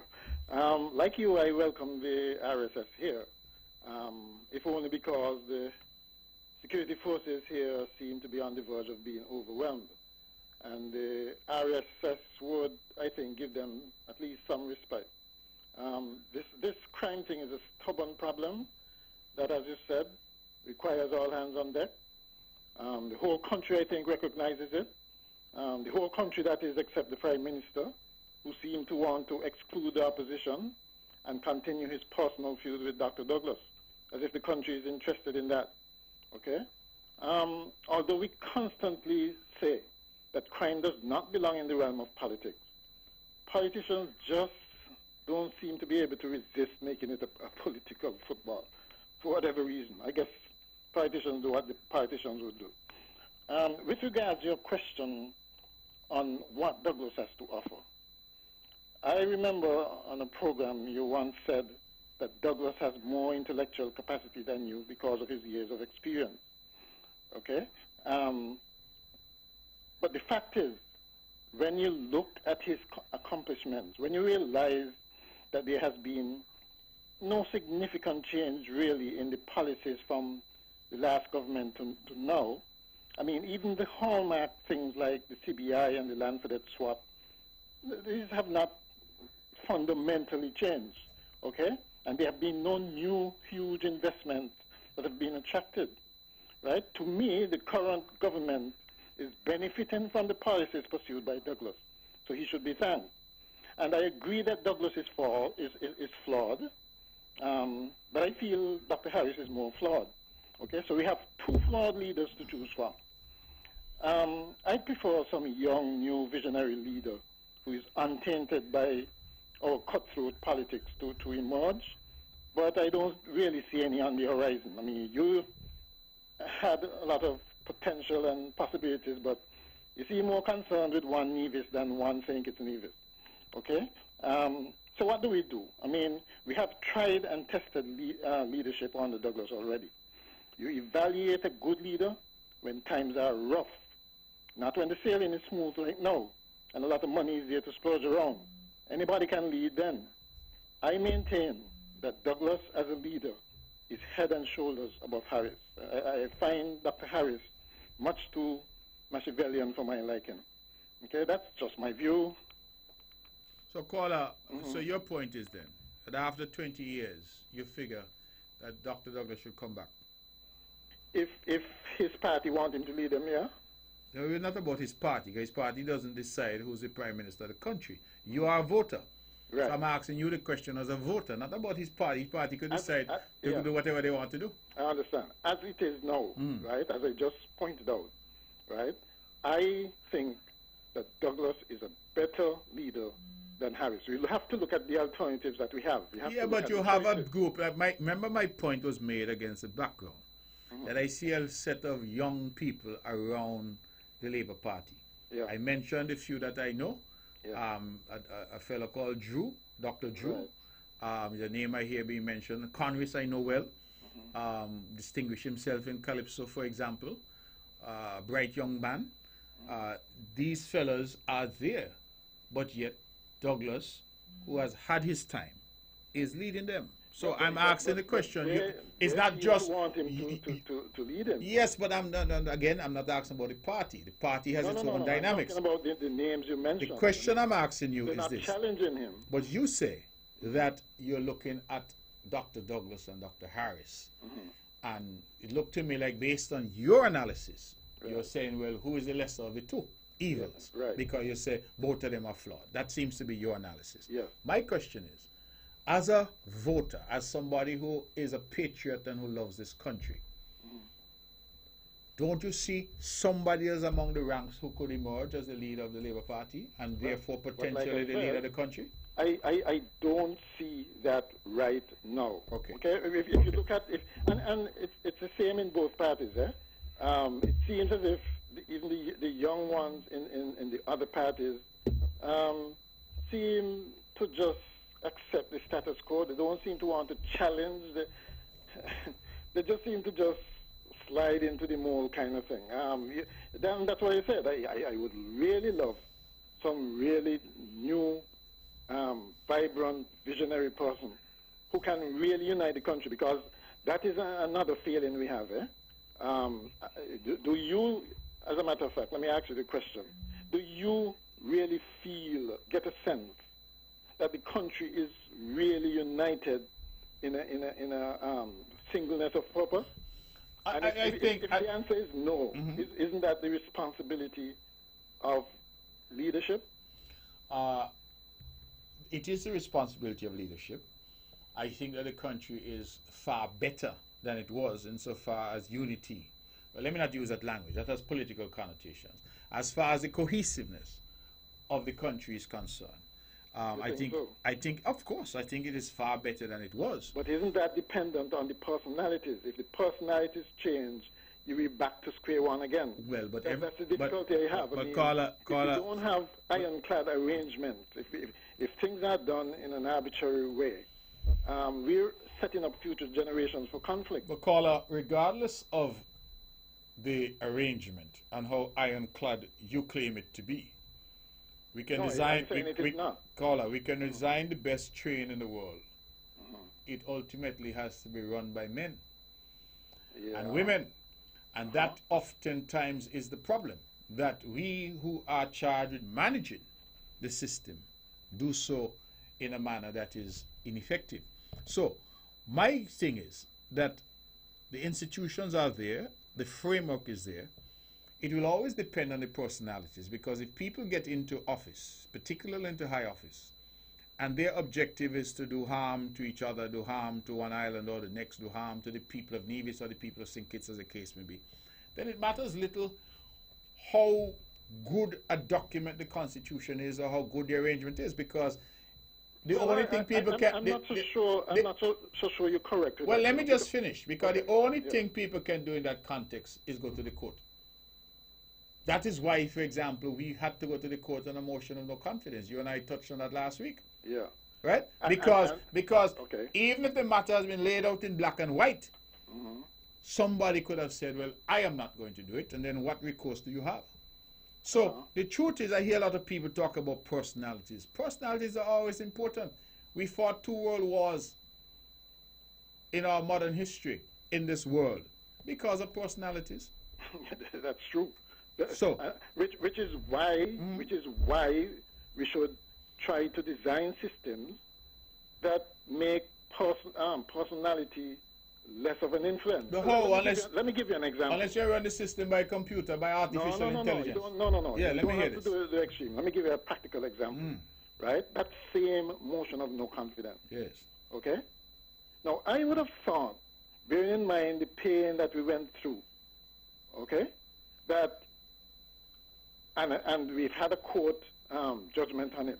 The very next day after that court judgment, the government would have brought in an amendment to set a specific time. Even if the opposition would dare not oppose it. I mean, they do so at their own risk. But something like that would prevent something like what happened before. A simple amendment like that. But Carla, that's an example. You see, that's like passing a law to tell you that you are a man. You're supposed to know that you are a man. No, there was no need for any law to tell. Carla, there was no need, and there was never any need for any law to tell the then Prime Minister, the Right Honorable Dr. Denzil Llewellyn Douglas, that he had a duty to call that motion of no confidence. Mr. Brantley, we do not have a tradition, the tradition of the British, where you have this gentlemanly kind of thing. No, gentlemanly. No, Carla. Carla, you're deluding yourself and others. It has nothing to do with gentlemanly anything. The position is clear that we have the English system, the parliamentary procedure that applies here as well. And the parliamentary procedure is clear that a motion of no confidence is of the most serious and urgent type of business, because it goes to the very root of the legitimacy of any government or any minister. And so it has to be called. And the court... our boundary changes. Carla, boundary changes... Again, we went through that. Boundary changes are not... Carla, I keep telling you, when we have this conversation, we have a duty beyond ourselves to educate or seek to educate those who might be listening. Okay. You cannot equate boundary changes with a motion of no confidence. Yes, you can. No, you can't. Let me explain why. Before the rights of parliamentarians came universal adult suffrage. One man, one vote. That's what people died and shed blood and fought Yes. for, Uh-huh. right? And anytime you have any boundary arrangement that dilutes that in any way, that gives one section an advantage over the next, it's an affront to democracy. It's not. Caller, I'm not yeah. seeking to suggest to you that boundary changes are not important. I'm simply saying to you, you cannot equate boundary changes, a matter which under our very constitution is only to be considered what? I think it says what, once in every, how many years? I can't remember. I don't have the document in front of me. But I think every 2 years or something like that. 2 years or something Right? like that, yeah, right. With a motion of no confidence. Anybody can call for motion of no confidence tomorrow morning in the court, in the in the parliament. It is a mechanism that exists to test the confidence of the parliament and we went in any to this, government. And we went to this again. So you took the matter to court, and I'm saying that the court are there for just not the opposition, but the government as well. I agree that they abused it. So, there's no question well, if about you agree that they right? abuse it, why are we even having the discussion? You should be man enough to stand up and say, because Dr. Douglas, Mr. you should have called emotion or confidence. Because Mr. Brantley, I suspect that if the situations were reversed, you would have done the same. No, sir. You don't think so? No, sir. Could never happen. Man, you all practice this. And if anybody in the government that I was a part of tried that, I would not be a part of that government. Boy, right? it's hardball politics we all practice. But that ain't no hardball politics, because Dr. Douglas signed his own political death warrant when he did that. That's what make him lose the election more than anything else. Well, I don't agree. I think the governance issues too. I mean, some arrogance and that kind of thing. Well, but that was all part of the governance issue, right? You can't, you're going to run and run and run. Night will run until morning catch it, and morning finally catch him. It's as simple as that. Anyway, we'll take some more calls. Thank you for your contribution as always. All right, let's go back to the phones. Good evening, you're on the mark. Good night to the Honorable Mark. Good night to you, brother. Mark, this is a strategy they always use. Anytime a Labour government in opposition, they try all kind of things. They try it on Dr. Simmons too. Oh, Dr. Simmons, oh, the time up, he should go. Oh, this, that. Mark, what happened to you? What happened to Sean? What happened to Dr. Harris? What happened to Mr. Eric Evelyn? What happened to Charlie Loybot? What happened to Alexis Jefford? What happened to Sean? What happened to Mr. Lindsey Grant? You are incapable enough to run this country or be a prime minister of this country? What are you telling me? Well, young people, you are young enough? You are experienced people? That is the strategy they use. And him now? Douglas this and Douglas that, and if the people want him, they want him. They know what they want Douglas there. They know what the reason why they want him there. He's the fat man there. He's the fat man there, so he got to stay there because he's the fat man. He run the party. The party is yes. But PLP belongs to Dr. Harris. Coming belongs to Dr. Sean. And CCM belongs to you. You all have executive members, and when you are ready to choose, look how the Van Summary turned the leadership over to you. So you coming with the nonsense and talking and feel like people going to always agree with the ignorance he's saying. Mark, let me tell you something. As I tell you plain, those guys, they love the country, you know. They're all upset because Labour in opposition. And he cannot get where he used to get. Okay. Thank you very much. Let's check with the phones. Good evening, you're on the mark. Yes, Mark. Good evening. If someone lose the election fair and square, what 20-something years, you going to put them back there, some young guy? No, I don't agree with that. You don't agree with what? You're going to bring back in the partner who's going to lose for 20 years. And then he brings some young guys with it. So you try it. And he spoke to the shepherd, huh? And say, go to the shepherd and leave the sheep astray. So, if you like an old cover, an old man to lead the young boy, you wrap them up, put them in more trouble. So, I don't agree. You should step down and say, Amber. So what Van Zambri did, I think very few people are prepared to do. That is the thing, you know? Yeah. They just want to be head. Yeah. Send me the pack. All right. Okay, brother. All right. I forgot to mention at the top of the show. Please forgive me, but Miss Teresa Brown is celebrating her birthday today. I just want to wish her a very, very happy birthday. Miss Brown, if you're listening, happy birthday to you.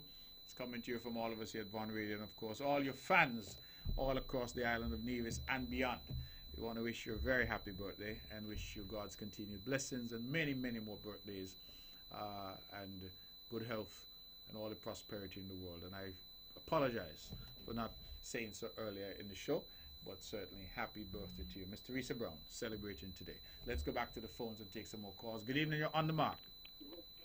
Hello? Hello, Mr. Mark. Good evening again. Yes, go ahead. Very interesting program again, and very interesting to listen to you. Some people remember what I want to remember. It's interesting to know that how smart some people be and how smart some people ain't be. All the disrespect, Mark, I'm going to continue calling because I'm a citizen of this country. Let me make it clear to you. You've been paid by me. I'm a taxpayer in this country. You understand what I'm saying, Mr. Mark Bradley? I don't disrespect. I'm just talking. And this is the problem a lot of us, some of your politicians, including the key leader of the country, Mr. Mark Brantley. Wasn't Timothy with Douglas for 20 years or 18 years? Hello? Yes, I listened to your call. Go ahead. What the crime for the crime is beginning February 15, 2015? Because you said that Douglas had all the crime. I did not caller. Again, why are you saying things I did not say? How could Douglas have all the crime and we have crime now? You said the crime was on Douglas. But caller, we have crime now. I started the show by saying I'm happy that the RSS is here. Didn't you coincide Timothy with the crime with Douglas? Or no? Did I what? I'm asking you because all of you saying that the crime was there before. Well, it was. I'm asking you, wasn't that Timothy with Douglas before? Yes.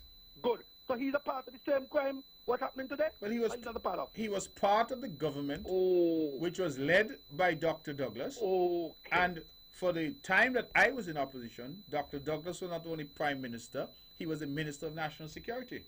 Okay. And the crime was out of control.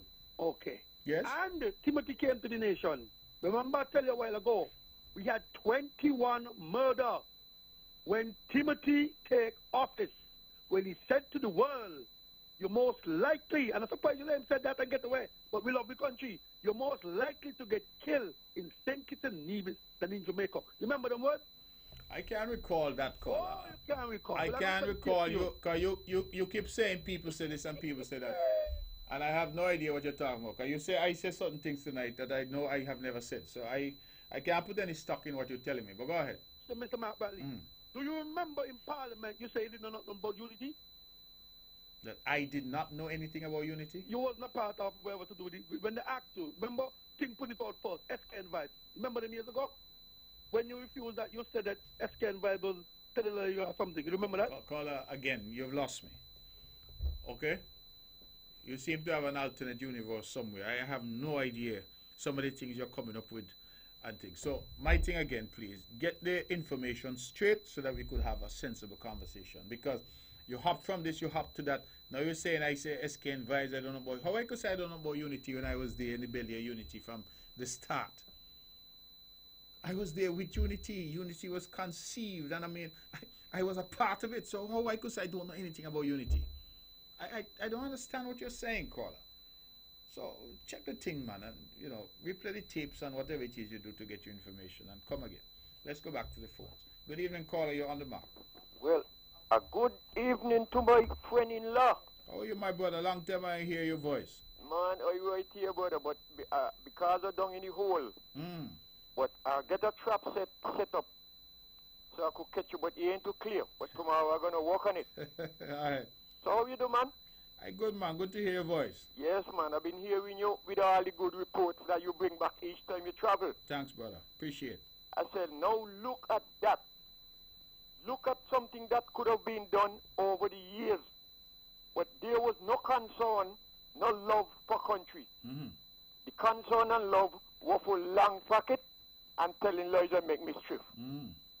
Now I heard a caller tonight here trying to take over your show.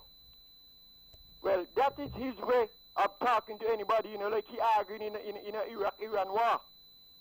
But I know you could go with them. I know you could handle he and the Traff man. Well, here what happened on the news, you know. I can tell you what happened on the news. Birds of a feather flock together. Over the years, we have been hearing this man, this bad man, a bad since a born. Now, what example is that to a nation as a leader? That is one of the reasons why these lot of young fellas them like that, because if he is a leader and he could boast and brag every time he talk, a bad since a born, may afraid nobody. Nobody could tell me nothing. And up to when you all was in opposition and you send the governor, the then governor, 3 letters and he did not respond to none. Hear what the bad man since the born say about those letters. If the governor do otherwise, he will show the governor who is man from boy. Now, what respect is that for somebody who representing the Queen? Now, I heard a caller at a radio station. Let me call him, man. The Honorable Michael Powell always say, they're going to look at corruption on the other side of the government. Corruption, and walk right into it. There is a man who has no respect for the country, and he wants to run the country, scandalizing the name of the country. And he even went so far to say he don't kick Dr. Douglas out of government house. He will go to the extreme and do whatever necessary to get him out of India by will or by force. Now here what I hear today on the news now. One person down here put up himself as a candidate to run in number 7 against the Prime Minister. Better than he couldn't even read the book what the Prime Minister win, and never mind he. Here what he do, he now going to join a leader who breaking the law of the land by having his gun not licensed since 2017, and now 2018 he gun ain't licensed, and he working in custom, and he going to be a candidate for the opposition. What they're telling the nation, they have no respect for the law. None of them. So I am so glad that the unity government is stepping down on all of them. And I like how you have Nevis. I don't listen on the news. You really got the people in Nevis working, cleaning up. You're doing a good job, brother. But since you're getting so late, go ahead, say something. Thanks, brother. I appreciate it. You know, I always appreciate your call and your analysis. I'm not so sure. Sometimes it seems to me that some people who come to the politics, they come with a certain arrogance. They don't recognize that they come in to serve people. And the point you're making about this firearm and license and all of these things are important. But it's almost as if people are coming to politics to show themselves. You know what I mean? They're not coming with a sense that they're coming to serve other people. And I am not certain whether they're coming from the best place in terms of their mental state in approaching people and saying, well, give me an opportunity. It's an awesome responsibility. When you go and sit down by a man step and tell the man, vote for me so that I could make life better for you.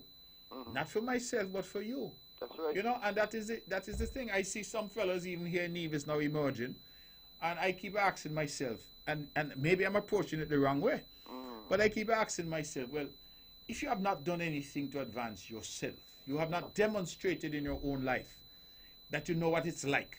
I mean, how am I going to go out there, for example, to talk to a young mother about getting a house and having a mortgage and trying to you know, build something, when I have never had that because I live home with granny all the years, right? Or I still eating out of my mother pot because I'm not walking away.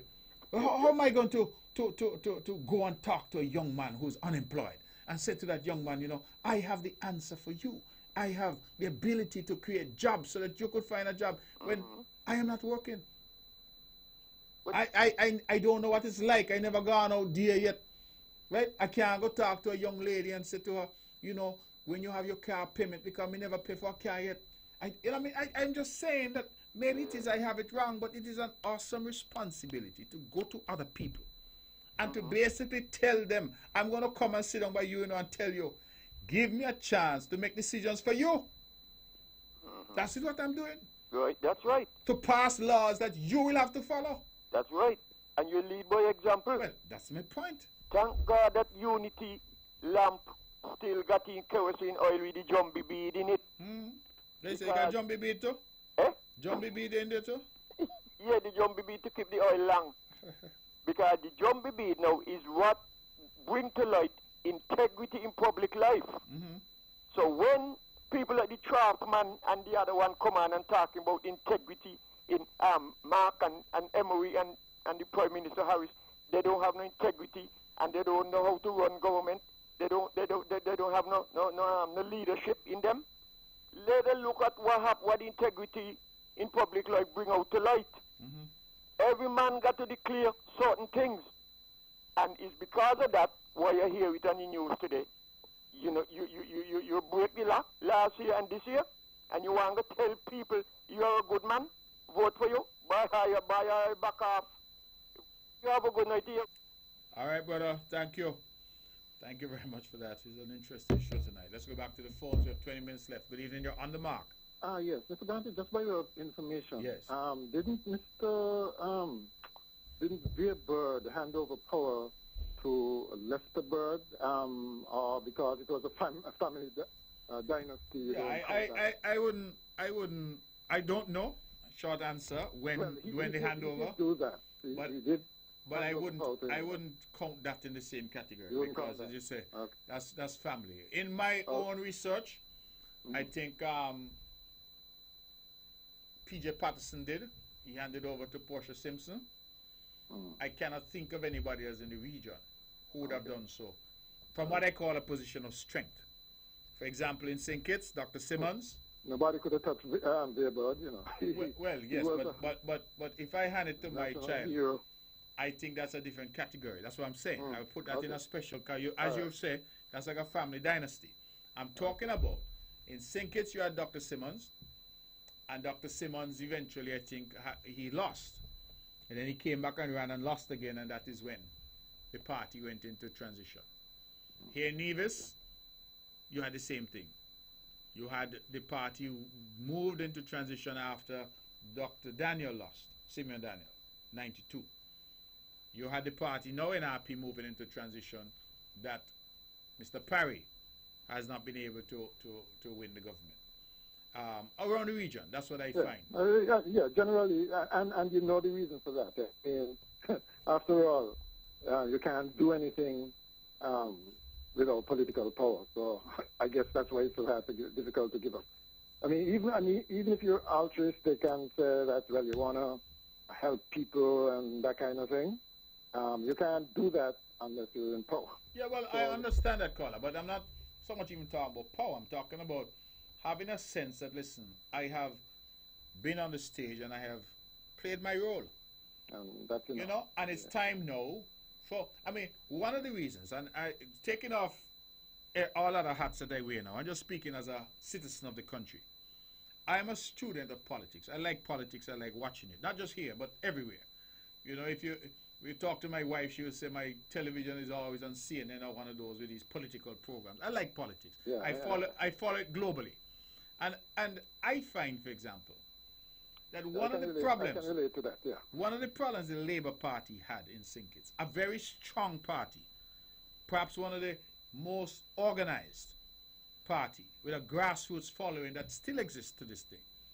One of the real problems that they had, in my humble opinion, is that the leader of that party for 20 odd years never prepared the party for transition. When you look at who was there, that's true. Dwyer Astafan, Sam Conda, Timothy Harris, Asim Martin, right? Yeah. Dr. Douglas. Those were the sort of big six, so to speak. And then you had the others. But when you look at those, you clearly saw that there was no real preparation to say, well, somebody's being groomed and I'm going to hand over. And that is why at the end of the day, Mr. Astafan went his way. Remember, he left. I think he didn't contest the 2010. And then you had Timothy Harris. And then whatever questions were raised about leadership and all of that, Timothy Harris decided, as was up to him, to take a different path. But the point that I'm making is that you need to have people being groomed, people knowing that, listen, in 5, 10, 15 years, whatever the time may be, I will get an opportunity. Because when that doesn't happen, you overstay your time on the stage. And I'm speaking as somebody right now who's leading a party, the CCM, and I'm speaking as the Premier of Nevis. And I can tell you that I hope God gives us life and strength, because you will never be able to say Mark Brantley overstayed his time. I don't believe in it. Yeah, I feel that, you know, I feel it's a certain level of arrogance for us to feel that it's only us could do the job. It's a certain level of arrogance. But it's not just that. Remember, Mr. Brantley, remember, right, that the essence of democracy, although I believe in term limits, right, in a sense they're anti-democratic, you know, because if you believe that democracy is really involves the people choosing their leaders, yes, to restrict that is really anti-democratic, even though I understand the reason for behind doing it. No, but okay? I'm trying to look at it from the other direction, which is the direction of the person offering himself or herself. And I'm saying that if you being the individual, leading, and you have led for 20 years, because we had tried to personalize it to Dr. Douglas, right? You led for 20 years, people will argue whether you led with distinction or otherwise. All of us, as I said, we've had our good days and our bad days. All of us have that bundle, that complexity to our personalities and our performance. And at the end of the day, history will judge. But my thing is, having served for 20 years, having eventually lost an election, you sit out for 5 years, you now say, I'm going to come back again. What are you coming back again to do at that stage? What are you coming back? What is left? You honestly feel that he is devoid of ideas now? But I don't think that's the question. You know, I think my thing, what is left? What is left undone? You could imagine, Carla, the breath of fresh air you would have in the country if a Congress Maynard. You know, I must confess, I know Congress better than some of the others, right? But I just using a Congress Maynard or somebody young and would have come to the fore. I totally and for Dr. Douglas to hold up this person's hand and say, I support them 100%. I totally agree with you. Instead of that, you have Dr. Douglas coming back and say, put me back again. I totally agree with you. But the hard fact is, these are the two choices we have. We can't get away from it. Next election, these are the two choices we have. You know, whether that's a good thing or a bad thing, that's just the reality. That's where I was coming from. Okay, well, I got you, brother. Thanks for the contribution as always. Okay, we have 16 minutes left. 16 minutes to the hour of 10 o'clock. Let's go back to the phones. Good evening, you're on the mark. Yes, good evening. Good evening. Mike Calback. Yes. Why our black people that behave like that? Look at the white people, them. They don't behave like us, you know. We kill one another, and look at the white people, them. They hug up one another. We need to be just like the white people, them. Right? I don't want to know, when we go up the port with some things, right, to check them out, they charge us too much money. And when they're done, they got them an action sale for next to nothing. And, you know, we're poor. Right? Caller, I hear you. I think that that's a wider discussion the country eventually will have to have. Yeah. About how we tax. Up the port, they sell out a lot of things. Then people couldn't do well with them in the house. The court and all them do. Well, yeah, that happens because if they're up there for a while, they will have an auction and sell it. Yeah. All right? But they could have called the people and they get them too, and they pay the money too. Well, but I think they're up there because the people didn't pay the money to start with. Yeah, so. I understand, but sometimes we're not going to money. All right. Okay, I got you. The point about white people and black people, I'm not so sure. I think people are people, you know. I don't get caught up in the skin color because you say white people don't kill each other. Well, Hitler had killed over 6 million Jews. You know, I don't know if any black man ever killed 6 million people, but Adolf Hitler did so. So let us not be too quick to judge people based on race. People of all races are good people and bad people. Because people at the end of the day are people, and all of us as human beings have those frailties that are sadly and tragically the result of the human condition. So it's not a question of race or black people or white people. It's just people. And I think that human beings being frail and human beings having that affliction will from time to time engage in problems.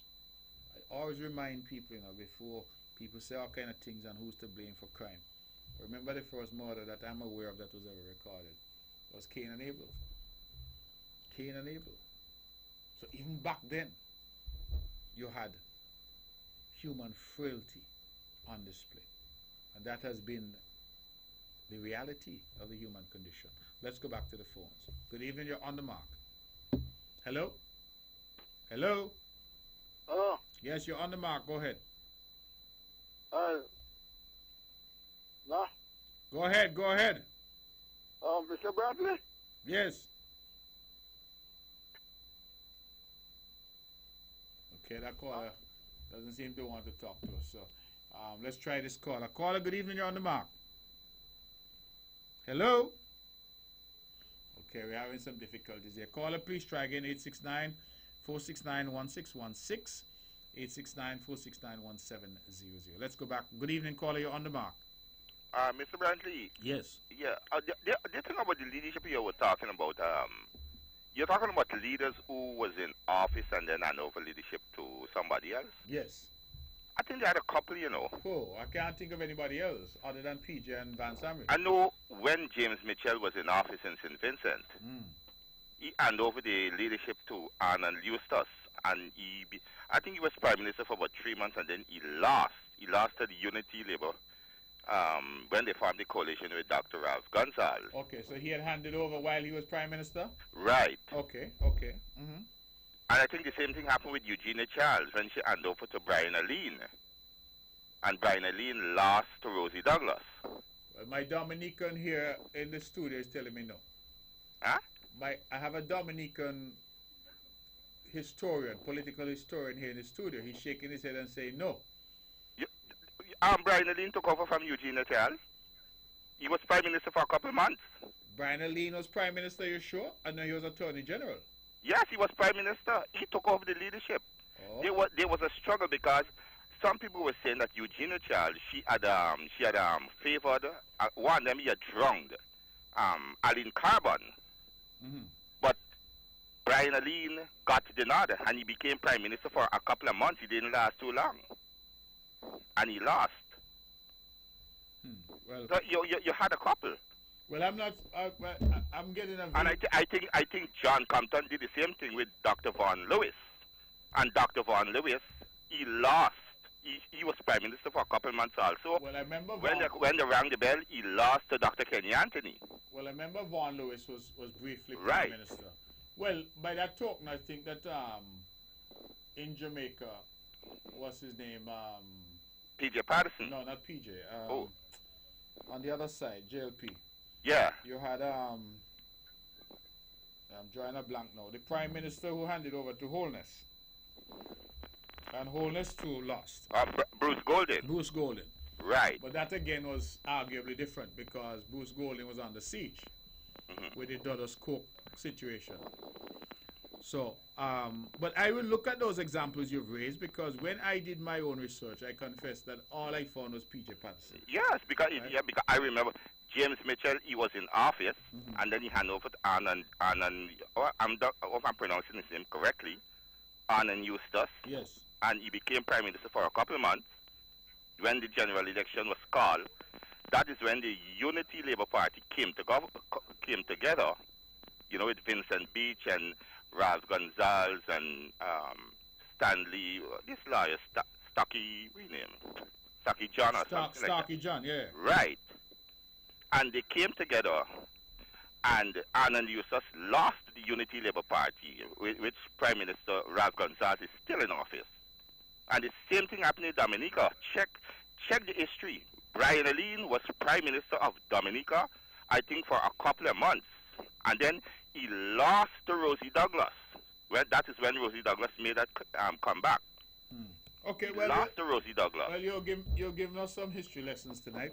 Yeah, and all right. Certainly we'll look at it. The James, Okay. the Compton, that one I believe I agree with you.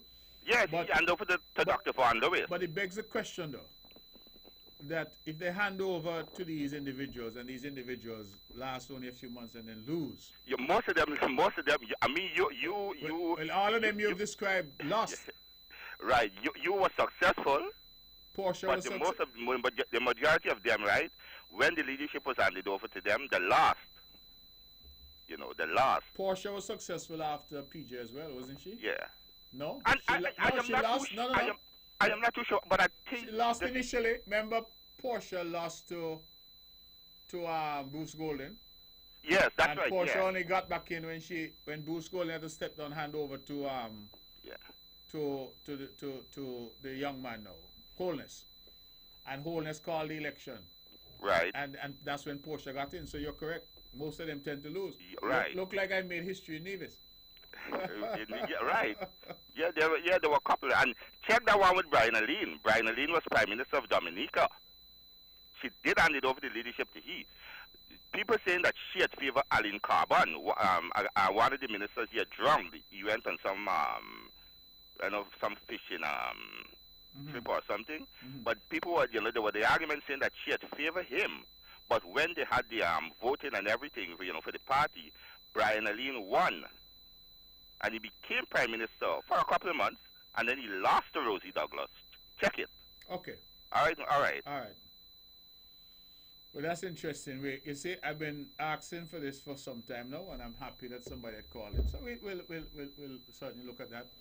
But that question of Brian Aline and whether he was ever Prime Minister, that's going to be interesting. We'll check that out. Let's go back to the phones. Good evening, you're on the mark. Hello? Blessed Mark. Yes, you're on the mark. Go ahead. Yes, the Honorable Mark Brantley. Blessed good evening, Mark. Good evening to you, brother. Yeah. The crime situation. You hear me? Yes. Yeah, the crime situation, Honorable Mark Brantley. I believe the increase in crime in the Federation fall on the shoulders of both governments. You hear me? I'm hearing you clearly. Go ahead. Yeah. My reason for saying this, right, is that the former administration, in dealing with the crime situation, they take the security forces and set them out in the hills and valley to camp out. Once man fall in the street, gun down. You hear me? Yes, we're listening to your caller. Go ahead. In these hills and valley, pooping out for people to imprison them for God creative bush in its natural state. Once man fall on the street, and I see behind them do the very same thing, Honorable Mark Brantley. And I must tell you, I is so disappointed in the item, right? Because when I hear you especially talk about crime in the past, I think, well, Honorable Mark Brantley got a solution, and it's going to be at ease with unity, with the crime situation. And when I see the item take the security forces and do the same thing, what Denzel Douglas and Labour do, say, wow. What a thing. So you don't see any connection between the marijuana and the gun business that happening in the country? Absolutely none. So when the man them in the ghetto community, them have them weed and have them weed spot. Yeah. And that are them commercial activities. So you grow it in the hills, right? Yeah. Police now harass you in the hills where you're growing it. Yeah. So you reap it in the hills, you bring it down to the valley now. And you reach McKnight and Newtown. And the man this black got the weed. And they must sell the weed. And the man and the other black got the weed and they must sell the weed. And the man them say, no boy, man impose on my turf. Yeah. How they must settle the turf war? Now with the same gun. Well, here what? Yeah. So the turf war is with the same gun, right? Yeah. How it they come by the gun? Well, no, you're going to change the subject now. No. However them come by the gun, right? Them find the gun down by the ocean. Yeah, okay. However them come by it, the point I'm making is that there's a connection Because the weed that is being grown is not just the sacrament of the Rastaman, that him using it for his religion. You and I both know the weed that is being grown in the mountains coming down to the valley. And becomes a commercial enterprise where man selling it on the corner and man hustling with it. And when a man feel that, boy, I'm give a pound of weed and, give me my money, a gun talk, car to talk. So nobody act like, well, the two things are separate and distinct and not got nothing to do with each other. Because a lot of time, listen, a lot of time the police would say. That is excuse. Them things that you say, and I will remark bluntly, is excuse. Well, why you say it's an excuse? What I'm saying, the police will say that they're going to move, they're going to raid, and invariably they find weed with a man, they find a Glock with the same man, they find a cutlass with the same man. It's not like, as I say, because you see, I like to have this conversation about weed and marijuana, right? Because I agree it's a natural plant. I agree that based on the science that we're seeing, the plant has value. I agree that for Rasta, and I've had many on this show with me, that it's a sacrament, right? But I think that we delude ourselves if we don't feel that other man out there, some have it as a holy sacrament, other man have it, well, this is my joy, this is what I do to enjoy myself. You understand? Yeah. And I'm going to sell. The Honorable Mark Granby. Yes. Let me say to you now, the laws against the hope, right? Yes. It is wrong. And no, maybe that it is wrong. It is a wrong. As a matter of fact, it must be a violation against one human right, you know. You know what the government of these parties are doing, of these little islands are doing? Abusing the citizens of these little islands in the name of the law. You hear me? Abusing the people is no way, Honorable Mark Grantley, in this day and age here, when so much positive information is out there upon the hope that no man was supposed to be going to prison for possession of God creative bush. What you say about that? Well, I hear you, and I think that the country is moving in that direction, caller. I never hear you only part of the show. You hear me? I never hear you only part of the show. But now, what pumped me to call is that I hear you say that you say welcome to the RSS. Yes. That's the name, right? Yes. I will like to know what they come back to do. If they come back to go back and the people farm, go thief, the people watermelon, and when the people come and see them and load the watermelon in the pickup and cry out upon them, they arrest the farmer. So it's a thief watermelon, them come with thief the last time? I want to know if that's what they come back to do. Lord, man. But you say the thing and the man strike up the band. The man say after that you can't get no better for the show. You say as soon as you done talk, the man in charge here strike up the music. I say after what you say, the show can't get no better, so you might as well done it. Yeah, man. Hear me. The yes. laws against the hope, right? Yeah. That's how we should do it. Urgently to fix because it is wrong, because the hope was never illegal. Got you. The hope is not harmful for a human to consume. My brother, I'm here, God willing, every Wednesday. Human to consume some form of the hope. Okay, listen now. The show has come to an end. I'm here every Wednesday, God willing. We'll be back next Wednesday.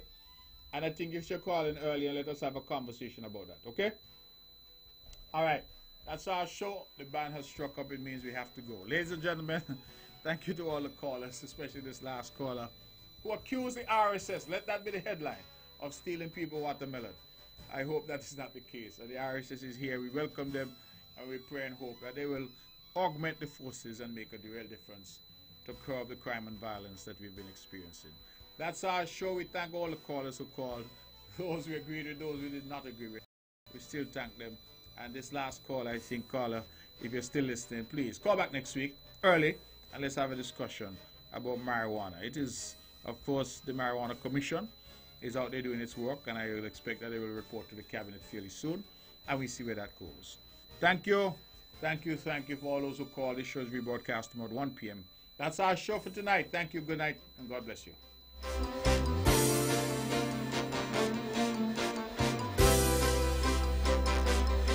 Views and opinions expressed on the preceding program were solely those of the participants and do not necessarily reflect the views of the Nevis Broadcasting Company Limited or its advertisers.